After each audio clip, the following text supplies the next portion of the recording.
पहुंचने में लेट हो गया। बॉस ने कार्तिक को अपनी कैबिन में बुलाया। may I come in, sir? Come in. बहुत लेट हो तुम। सॉरी सर, कुछ प्रॉब्लम्स की वजह से लेट हो गया। मुझे कुछ नहीं सुनना। तुम्हारा टारगेट कंप्लीट हुआ? नो सर, अभी बाकी है। क्यों? सर, मार्केट में बहुत रिसेशन चल रहा है, बिजनेस कहीं से मिल नहीं पा रहा। मैं अपनी तरफ से पूरी कोशिश कर रहा हूँ सर। मुझे तुम्हारी कोशिश नहीं चाहिए, मुझे बिजनेस चाहिए। अगर तुमसे नहीं हो पा रहा है तो तुम रिजाइन कर सकते हो। नहीं सर, मुझे इस नौकरी की बहुत जरूरत है। मैं अपनी फैमिली का सिंगल अर्निंग पर्सन हूँ। मेरी जॉब चली गई तो मेरी फैमिली प्रॉब्लम में आ जाएगी सर। इसका ख्याल तुम्हें रखना चाहिए। जाओ यहाँ से, और बिना बिजनेस लाए मुझे तुम अपना मुंह मत दिखाना। कार्तिक बिजनेस की तलाश में इधर से उधर कड़ी धूप में सारा दिन भटकता रहता है और थका हारा जब शाम को घर आया।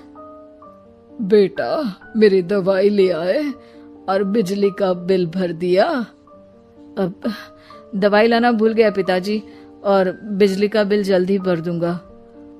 पर बेटा, याद से भर देना, वरना बिजली वाले बिजली काट कर चले जाएंगे।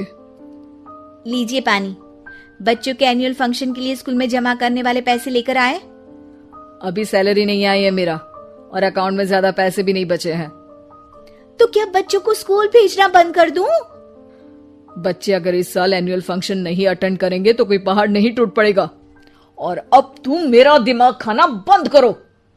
अरे, आप मुझ पर क्यों चिल्ला रहे हैं? कार्तिक गुस्से में घर से बाहर चला जाता है। अब मीरा रोने लगती है। भाभी, आप रोइए मत, टेंशन लेने से कुछ नहीं होगा। पर राधा, घर के भी खर्चे हैं। कार्तिक के गुस्सा करने से घर के खर्चे नहीं पूरे होंगे। पर मीरा बेटा, लड़ाई करने से भी कोई समाधान नहीं मिलेगा, उल्टा घर का माहौल ही खराब होगा। पर मुझे लगता है हमें भी घर के खर्चों में हाथ बढ़ाना चाहिए। मुझे योगा सेंटर में जॉब का ऑफर मिला है, मैं कल से ही जॉब ज्वाइन कर लूंगी। वैसे तो मुझे भी सिलाई आती है, मैं भी लोगों के कपड़े सिलना शुरू कर देती हूँ।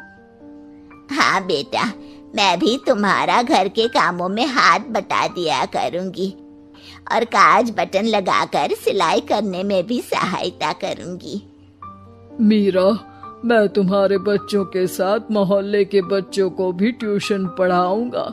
इसी बहाने मेरा टाइम पास भी हो जाएगा। इस तरह से अब घर के सभी सदस्यों के सहयोग से पैसों की समस्या दूर हो गई और सब खुश रहने लगे। इससे हमें सबक मिलता है कि एकता में कितनी ताकत होती है।